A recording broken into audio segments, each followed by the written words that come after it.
Telangana related ఇంకొక అంశం మనం మాట్లాడడం. ఎందుకంటే మీకు జాతీయ రాజకీయాలు 2 తెలుసు. చంద్రబాబు నాయుడు ఇవాళ మళ్ళీ 96 తర్వాత ఇప్పుడు మళ్ళీ ఢిల్లీలో చక్రం తిప్పుతాడనే ఒక వార్త మళ్ళీ ఇప్పుడు తెలుగు పేపర్‌లో మళ్ళీ వస్తుంది. కనపడుతుంది కదా, కనబడుతుంది. డెఫినెట్లీ పవర్ఫుల్ ఆయన. Bihar and Andhra Pradesh chief minister ఇద్దరు కూడా క్రూషియలే ఈ గవర్నమెంట్ నిలబడడానికి, అందులో అనుమానం లేదు. కంటిన్యూ కావచ్చా వాళ్ళ దోస్తానం ఉండొచ్చు అంటారా? చెప్పలేం, పొలిటికల్ నెసిటీని బట్టి ఉంటుంది. చివరిలో కూడా ఆయన బీజేపీతో విభేదించడానికి కారణం మన జ్ఞాపకం ఉంటే, ఆ రోజుల్లో ఆయన అధికారంలో ఇప్పుడు కనుక బీజేపీతో విభేదించకపోతే అధికారంలో రాననుకున్నాడు, అయినా రాలేదు, ఆయన పోగొట్టుకున్నాడు. అప్పుడు ఆ టైంలో మేజర్ అంశాలను తీసుకొచ్చింది అంటే మాకు స్పెషల్ స్టేటస్ ఇవ్వలేదు, తర్వాత మాకు క్యాపిటల్ కోసం మీరు నిధులు కేటాయించలేదు, రకరకాల అంశాలు దాని మీద తీసుకొచ్చాడు. ఆ అంశాల్లో ఇప్పుడు కూడా మార్పు లేదు. ఆ క్యాపిటల్ వ్యవస్థ అట్లే ఉంది, పోలవరం కంప్లీట్ కాలేదు. ఆయన నిధులు కూడా ఇప్పుడు ఫస్ట్ టైం 10 ఏళ్ల తర్వాత ఫస్ట్ టైం వీళ్ళ మీద డిపెండెంట్ గవర్నమెంట్ కాబట్టి 15,000 కోట్లు అమరావతికి వాళ్ళు ప్రకటించడానికి ఇప్పుడు చూసాం మనం. కాబట్టి ఇప్పటికి కూడా ఆయన అనుకున్న రీతిలో ఇప్పుడు అప్పటికంటే మీరు అన్నట్టు బార్గెనింగ్ పొజిషన్లో ఉన్నాడు కాబట్టి, గట్టి ప్లేస్లో ఉన్నాడు కాబట్టి, మరి ఆ ప్రెషర్ క్రియేట్ చేసి ఏమైనా అదనపు నిధులు రాజధాని కోసం కానీ, లేకపోతే పోలవరానికి ఏదైతే ఒక కట్ ఆఫ్ డేట్ ఉండే అప్పట్లో, నాకు జ్ఞాపకం ఉండి 2015 రేట్స్ 14 రేట్స్ ఏవైతున్నాయి అవే ఇస్తాను తప్ప ఆ తర్వాత ఎస్కలేటెడ్ ప్రైస్ మాకు సంబంధం లేదు ఒకసారి దశలో కేంద్రం ప్రకటించింది. కానీ నిన్న నిర్మలా సీతారామన్ చెప్పిన స్టేట్మెంట్ ప్రకారం అది ఎంతైనా ఖర్చు కానీ మేమే పెట్టుకుంటామని కేంద్రం ప్రకటించింది.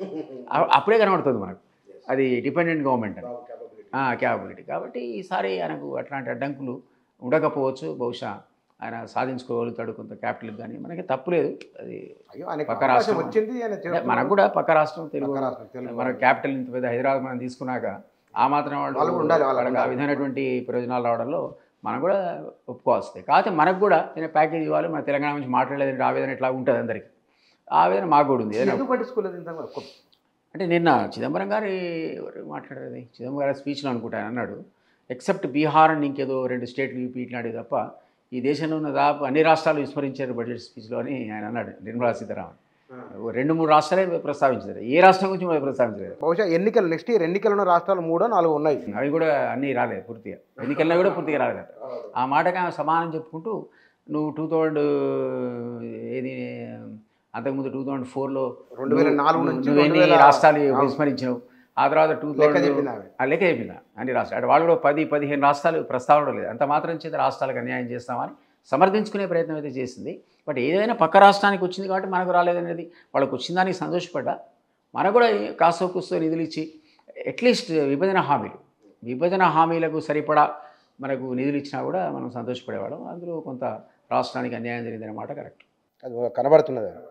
కానీ ఇక్కడ చంద్రబాబు నాయుడు మళ్ళీ తెలంగాణలో రివైవ్ అవుతామని అంటున్నారు, ప్రయత్నం చేస్తామని కూడా వారు అంటున్నారు, మారిన చంద్రబాబును చూస్తామని కూడా అంటున్నారు. I don't believe. ఎందుకంటే TDP all said and done దాని సిగ్నిఫికెన్స్ కోల్పోయింది. ఇక్కడ మీరు ఏమన్నారంటే మొన్న గురు శిష్య బంధమే కారణం కావచ్చు, మా సీఎం మావాడే ఆ మాటని అనకూడదు, కానీ మరి టీడీపీ ఎందుకు కాంటెస్ట్ చేయలే?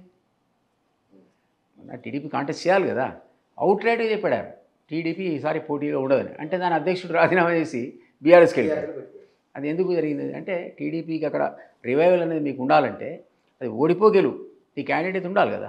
ఆయన రేవంత్ రెడ్డికి నష్టం జరగకూడదు ఆలోచనతో చాలా క్లియర్గా మనందరికీ కనపడేది, ఆయన అసలు అది పక్కకు తప్పుకున్నాడు ఆయన కాంటెస్ట్ నుంచి. అట్లా ఉన్న సందర్భంలో ఇప్పుడు అసలే రేవంత్ రెడ్డి పరిపాలిస్తున్న సందర్భంలో రేపొద్దున మళ్ళీ ఆయనే రావాలని కోరుకుంటాడు, ఆయనే ఓపెన్ ఇప్పుడు మా ఇద్దరిది గురి శిష్య సంబంధం అని. అట్లా ఉన్న సందర్భంలో ఆయన ఇప్పుడు ప్రత్యేకమైన ఎఫర్ట్ తీసుకొని గతంలో ఉన్న టీడీపీ యొక్క వైభవాన్ని తిరిగి తీసుకురాగలుగుతాడని కానీ అవకాశం ఉందని కానీ అయితే అనుకో. కష్టం, very difficult. Chandrababu Naidu CM అయిన తర్వాత మొన్న ఆంధ్రప్రదేశ్లో తను ఒక కాళ్ళు మొక్కడానికి వస్తే కనుక మీరు మొక్కితే నేను మీ కాళ్ళు మొక్కుతాను మాట్లాడడం, తర్వాత పరిపాలనలో రాజకీయమైన పరిపాలన ఉండబోతుందని చెప్పడం, ఇవన్నీ అంటే 96లో ఉన్న చంద్రబాబు నాయుడుకు 2024 మీకు కనిపించిన తేడా?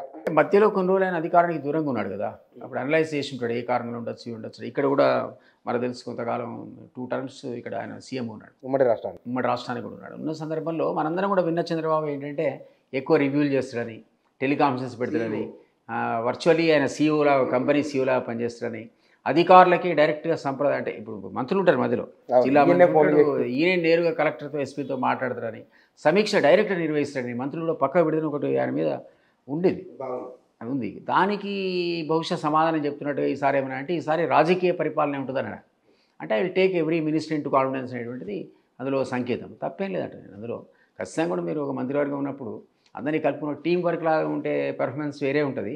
మీరు ఒక్కడే చేస్తే ఒక డిక్టేటర్షిప్ లాగా ఉంటుంది. అదే ఇప్పుడు దానికి కాస్త దూరంగా జరిగి ఆయన ఆ మాట అన్నాడేమో అనుకుంటున్నాను. ఇప్పుడు మన తెలంగాణలో ముఖ్యమంత్రి, మంత్రులు వాళ్ళ పనితీరు ఎట్లా మొత్తం ముఖ్యమంత్రి అట్లే ఉందా? విభజన, పని విభజన ఎట్లా?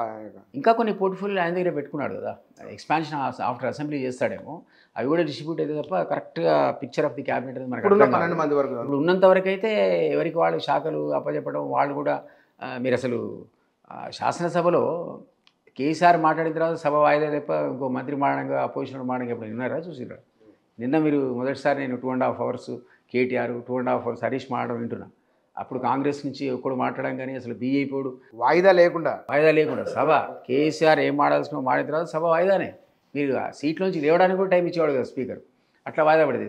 మన బీజేపీ వాళ్ళని ముగ్గురిని ఒకరోజు 2 రోజులు గంట 2 గంటలు సస్పెన్షన్ విన్నాం కానీ మొత్తం సెషన్ మొత్తానికి అవతల వారేసింది తీసుకుపోయి. ఇటలా అందరూ ఆక్రోషం ఆ రోజు మీడియా పాయింట్ దగ్గర మనం విన్నాం కదా. సో అట్లాంటి దగ్గర నుంచి ఇప్పుడు మీరు చూస్తే ప్రతిరోజు ఏదో ఒక మంత్రి ఎదురు అవతల వాళ్ళు మాడుతుంటే ప్రతి మంత్రి ఏదో క్లారిఫికేషన్ ఇస్తున్నాడు, ఇంటర్ఫియర్ అవుతున్నారు. వాళ్ళకి ఆ ఫ్రీడమ్ అనేది డెఫినెట్గా సీఎం ఇచ్చాడు. ఇక్కడ కనబడుతుంది, చాలా క్లియర్గా కనబడుతుంది. ఆ టైప్ ఆఫ్ కరెక్టివ్ రెస్పాన్సిబిలిటీ తీసుకుంటే అది క్యాబినెట్ అవుతుంది. ఈవెన్ క్యాబినెట్ సమావేశాలు కూడా సీఎం వచ్చి కూర్చొని ఏదో తూతూ మంత్రంగా నడిపేవాడు, ఆయన ఏది అన్ని సంతకాలు పెట్టి పోవాల్సింది తప్ప ఎవడు మాట్లాడేవాడు లేడని అంతకుముందు విన్నాను నేను. ఇది కేసీఆర్కి సంబంధించిన క్యాబినెట్లో. ఇప్పట్లో కాదు కదా, సుదీర్ఘమైన చర్చలు, వ్యవహారం అని మనకు కనపడుతుంది. కాబట్టి ఇది ఒక డెమోక్రటిక్ ఫార్మ్ ఆఫ్ గవర్నమెంట్ అని కూడా ఎప్పుడైనా కూడా సీఎం అనేవాడికి కాస్త హోల్డ్ ఉంటుంది. ఒక టైప్ ఆఫ్ రాజశేఖర్ అయినా, అంతకుముందు ఎన్టీఆర్ అయినా, ఇంకే ఏ ముఖ్యమంత్రి అయినా వాళ్ళకున్న అథారిటీ వాళ్ళకు ఉంటుంది, తప్పదు. కానీ వాళ్ళకి ఫ్రీడమ్ కూడా ఇస్తే ఆ టైప్ ఆఫ్ పర్ఫార్మెన్స్ అడ్మినిస్ట్రేషన్ డిఫరెంట్గా ఉంటుంది. అది ఇప్పుడు కనపడుతుంది అనిపించింది, కనబడుతున్నట్లు ఉన్నది. కానీ అభివృద్ధి నమూనాలో మనం ఏ మాట కా మాట చంద్రబాబు నాయుడు, ఆ తర్వాత రాజశేఖర రెడ్డి, ఆ తర్వాత కేసీఆర్ నమూనాలు ఎక్కడ బ్రేక్ చేయలే, కంటిన్యూ చేసుకుంటూ వెళ్ళిపోయారు. ఇప్పుడు ఈ కాంగ్రెస్ గవర్నమెంట్ ఆ అభివృద్ధి నమూనాను కొనసాగిస్తున్నట్లు ఉన్నది. ఇంకా కొంచెం ఫర్దర్ మెరుగు అనుకోవచ్చు, మెరుగుంటుందని ఉండాలి. ఎందుకంటే సిచ్యువేషన్ ఎప్పుడు డైనమిక్ ఇవాళ అనిపిస్తున్నదా మీకు? ఎందుకంటే ఫార్మసిటీ రద్దు చేయడం, ఓ స్కిల్ యూనివర్సిటీ అనడం, రీజనల్ రింగ్ రోడ్ అనే ప్రస్తావన, ఇవన్నీ అంటే ఎట్లా మీరు కొంత డీటెయిల్గా చెప్పండి ఈ విషయం. ఒకటి మీరు ఏమన్నా అనుకోండి కానీ పాత ప్రభుత్వం చేసినటువంటి స్కీములు అదే పేరు మీద కూడా ఎవరు కొనసాగించరు. ఆ స్కీములనే కంటిన్యూ చేయాలని కూడా అనుకోరు. కొన్ని సంక్షేమ పథకాలు తప్ప, రైతు బంధు కావచ్చు, రైతు భరోసా కావచ్చు, రుణమాఫీ పేరు మార్చుకొని వాటి చేస్తే మీరు ఇప్పుడు రైతు రుణమాఫీ నేను ఎత్తేస్తా, నేను చేయనని లేరు కదా. పాత సీఎం 1 lakh ఇస్తే నేను 2 lakhs ఇస్తా అనాల్సిందే కానీ స్కీమ్ ఎత్తేస్తానేటంటారు. అదే బదులు రైతు భరోసాకు ఇప్పుడు మీరు గతంలో మీరు 5,000 ఇస్తే 7,500 ఇస్తున్నారు, పెంచినారు కదా. అట్లా పెన్షన్లు ఇంకో 1000 పెంచుతా ఉన్నారు, నిరుద్యోగవృత్తి పెంచుతా ఉన్నారు. ఏదైనా ఉన్న స్కీమ్ని ఎత్తేయట్లే, ఉన్నదానికి అదనంగా ఇస్తామని చెప్పగలుగుతున్నారు తప్ప సంక్షేమ పథకాలను విస్మరించి ఏ ప్రభుత్వం కూడా మనదాలదు. అది పాసిబుల్ కాదు. సో వెల్ఫేర్ యాక్టివిటీ ఎంత % ఉండాలన్నది మీ అడ్మినిస్ట్రేషన్ యొక్క ఎఫిషియన్సీ మీద ఆధారపడి ఉంటుంది. అంటే మీరు మొత్తం ఉన్న మీ డబ్బులని కూడా ఈ తాయిలాల కోసం ఖర్చు పెడితే ఈ అడ్మినిస్ట్రేషన్ ఉండదు, డెవలప్మెంట్ ఉండదు. మీకు రాబోయే రోజుల్లో మీకు ప్రొడక్టివ్ అసెట్స్ ఉండవు. అంటే రేపు పెట్టుబడి పెడితే తిరిగి మీకు ఆదాయం రావాలి. వస్తే మీరు అప్పులు కట్టుకోగలుగుతారు, లేదా మీకు ఆదాయం జనరేట్ అవుతుంది. అంటే ఆదాయాన్ని జనరేట్ చేసేటువంటి అది ఏమైనా కావచ్చు, అది మన కాళేశ్వరం తప్పుపడుతున్నాం. కానీ నిజంగా కూడా అందులో అవినీతి లేకుండా అది కుంగకుండా ఉండుంటే మనం దాన్ని ఒక వైజాగ్ ఇన్వెస్ట్మెంట్ అనుకునేవాళ్ళం. అది జరగలేదు, మరి కుంగిపోయింది. అంటే అవినీతి కనపడుతుంది అక్కడ. అట్లా కాకుండా ఒక ఇన్వెస్ట్మెంట్ పెడితే రిటర్న్స్ రావాలి మీకు. రిటర్న్స్ ఆ పద్ధతిలో నేను ఏంటంటే ఒక 30% మీరు వెల్ఫేర్ స్కీమ్స్ కోసం వెచ్చించిన, ఇంకో 30% లాంగ్ టర్మ్ అసెట్స్ మీద పెడితే అది రిటర్న్స్ వస్తే మీ ఆదాయం పెరిగిందనుకోండి, అప్పుడు మీ అడ్మినిస్ట్రేషన్ కరెక్ట్ ఉన్నట్లు లెక్క.